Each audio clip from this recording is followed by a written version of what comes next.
3 dari 4 pelaku pengeroyokan dengan senjata landep yang menyebabkan sopir truk bernama Yepran Firmansyah meninggal dunia berhasil diringkus tim gabungan Satreskrim Polres Tabes Palembang bersama Polsek Sukarabi. Motifnya emosi, gegara nyerobot pengisian BBM di SPBU. 3 dari 4 pelaku pengeroyokan dengan senjata landep yang menyebabkan sopir truk bernama Yepran Firmansyah meninggal dunia berhasil diringkus tim gabungan Satreskrim Polres Tabes Palembang bersama Polsek Sukarabi.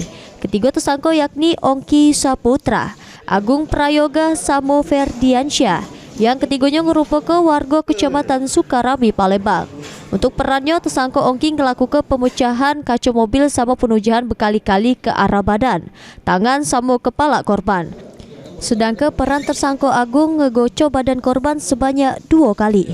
Yang terakhir tersangka Perdi duja lengan korban.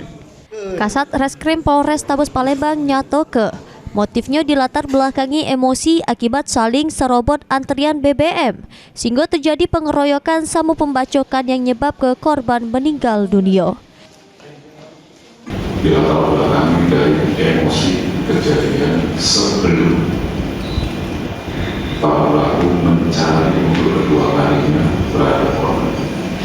Dilatar belakangi oleh